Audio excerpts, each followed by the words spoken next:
Jasmine और Michael ने आज ही बेंगलोर के अमृत अपार्टमेंट में एक फ्लैट खरीदा था। नए घर में शिफ्ट होने की वजह से वो दोनों काफी खुश थे, क्योंकि उन्हें बहुत कम पैसों में एक बहुत ही अच्छे एरिया में फ्लैट मिल गया था। माइकल एक मल्टीनेशनल कंपनी में अच्छी जॉब करता था। जैस्मिन बहुत ही अच्छे घर से थी और उसके पिता ने अपनी सारी जायदाद उसके नाम पर कर दी थी, इसीलिए वो किसी भी जॉब की सरदर्दी अपने सर नहीं लेना चाहती थी। उसे घर पर रहकर बुक्स रीड करने का और घर की साज सजावट करने का बहुत शौक था। शाम का वक्त था। जैस्मिन ड्राइंग रूम में बैठी एक बुक पढ़ रही थी कि तभी उसे धीरे से किसी के हंसने की आवाज सुनाई दी, लेकिन उसने उस आवाज पर ज्यादा ध्यान नहीं दिया और वो फिर से उस किताब को पढ़ने लगी। उसने आगे की कहानी पढ़ने के लिए जैसे ही किताब के पन्ने को पलटा तो उस पर एक हाथ का निशान था जो खून से बना हुआ था। उस निशान को देखकर वो बुरी तरह से डर गई और उस पन्ने को छोड़कर अगला पन्ना पलटने लगी। उसने जैसे ही अगले पन्ने को देखा तो उसके होश उड़ गए। खून से बने अक्षरों से उस पर लिखा था। जैस्मिन ने घबराते हुए उसे पढ़ा। मैं तुम्हारे पास हूँ, मुझे ढूंढो। ये सब देखकर जैस्मिन के रोंगटे खड़े हो गए और उसने डर के मारे उस किताब को खुद से दूर फेंक दिया कि तभी उसे फिर से किसी के हंसने की आवाज सुनाई दी। वो बुरी तरह डर चुकी थी।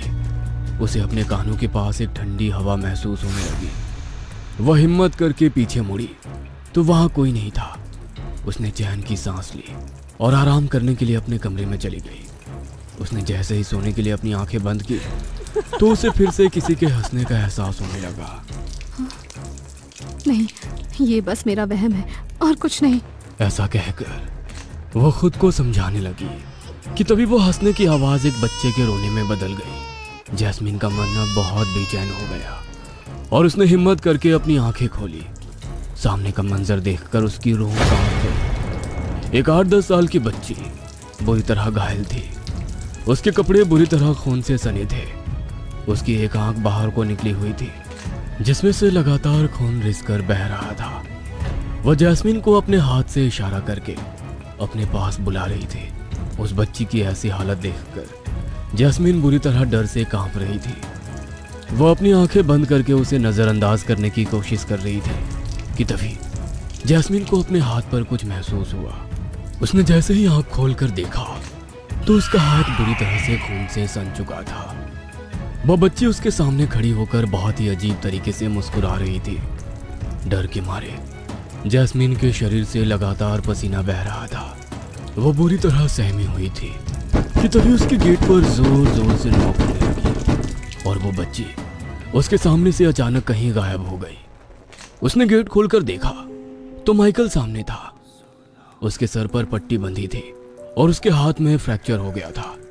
वो बिना कुछ बोले घर के अंदर आया और दीवार पर लगे जीसस क्राइस्ट के क्रॉस के सामने सर झुकाकर कुछ प्रार्थना करने लगा।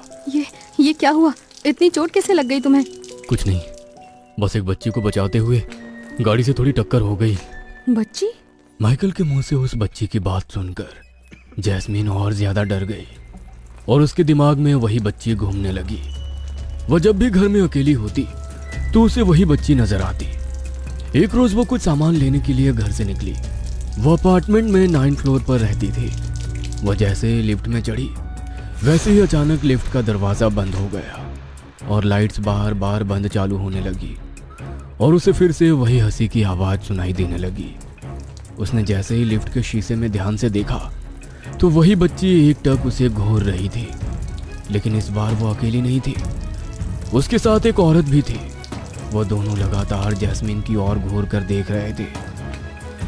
वो उसकी ओर अपना हाथ बढ़ा रहे थे, जैसे वो उससे मदद की गुहार कर रहे हो।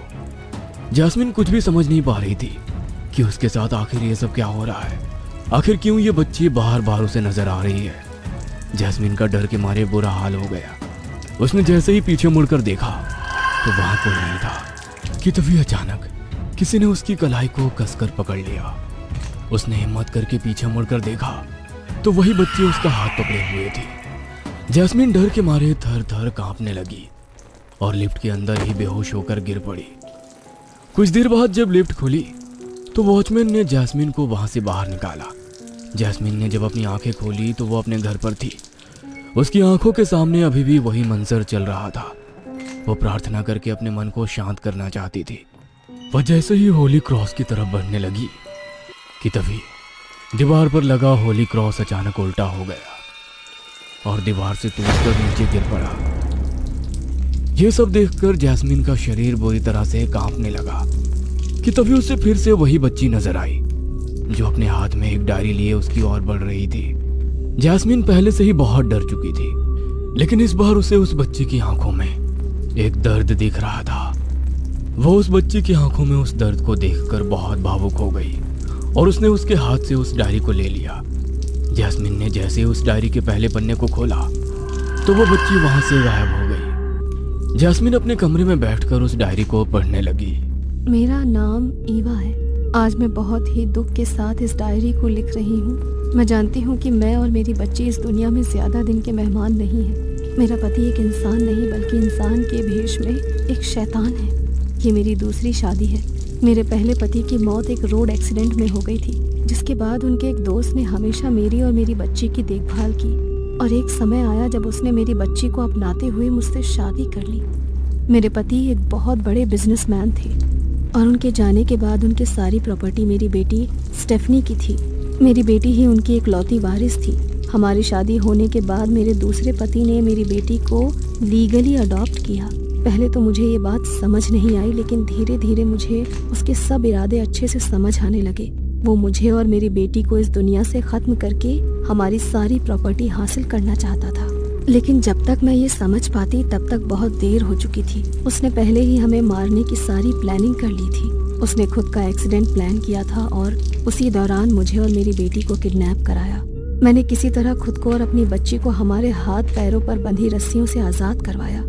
हम खूब चीखे, खूब चिल्लाए, लेकिन किसी तक हमारी आवाज पहुंच ही नहीं पाई। वहाँ सब कुछ सुनसान था।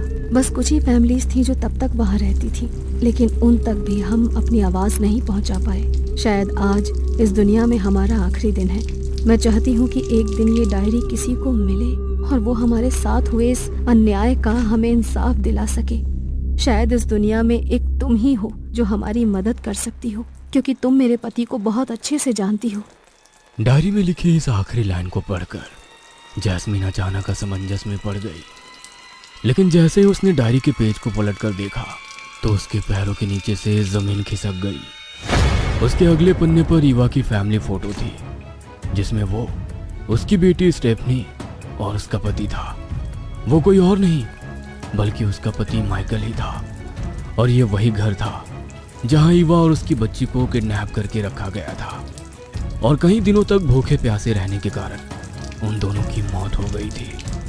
ईवा और उसकी बेटी की मौत का इल्जाम उस पर नहीं लगा, क्योंकि धीरे धीरे करके माइकल ने यह बात हर जगह फैला दी कि ईवा के बॉयफ्रेंड ने उसका एक्सीडेंट करवाया और ईवा अपनी बेटी को लेकर उसके साथ भाग गई। ईवा के पिता भी अब इस दुनिया में नहीं थे जो उसे इंसाफ दिला पाते। जैस्मिन अब सब कुछ समझ चुकी थी। उसने उस तस्वीर से आगे बढ़ते हुए उस डायरी के अगले पन्ने को पलटा। उसका अगला शिकार तुम हो, बचा लो खुद को। इतना पढ़ते ही जैस्मिन को पीछे से किसी के कदमों की आहट सुनाई दी। उसने जैसे ही पीछे मुड़कर देखा तो उसका पति उसके पीछे हाथ में गन लिए खड़ा था। उसे देखकर जैस्मिन के होश उड़ गए। वो वहां से भागने की कोशिश करने लगी, लेकिन माइकल ने पूरी ताकत से उसके हाथ को पकड़ लिया कि तभी कुछ ऐसा हुआ जिसका माइकल को अंदाजा भी नहीं था। ईवा ने अपनी शक्तियों से पास में रखे फूलदान को उसके सर पे दे मारा और वो वहीं बेहोश हो गया। जैस्मिन ईवा और उस बच्चे की ओर देखकर मुस्कुराई और उसने जल्दी से पुलिस को कॉल की और उस रूम से निकलकर रूम को बाहर से लॉक कर दिया। जैस्मिन के पास से मिले सबूतों के बलबूते पर पुलिस ने माइकल को अरेस्ट कर लिया और पूछताछ करने के बाद अपार्टमेंट के गार्डन से उन्हें ईवा और उसकी बेटी की लाश बरामद हुई। ईवा की आत्मा चाहती तो खुद भी माइकल को मार सकती थी, लेकिन वो उसके गुनाहों की सजा उसे जीते जी दिलवाना चाहती थी और उसका सच वो पूरी दुनिया के सामने लाना चाहती थी। ईवा की आत्मा ने आज अपने और अपनी बच्चे के लिए इंसाफ तो किया ही था, लेकिन उसने जैस्मिन जैसी मासूम लड़की की जिंदगी को बर्बाद होने से भी बचा लिया था।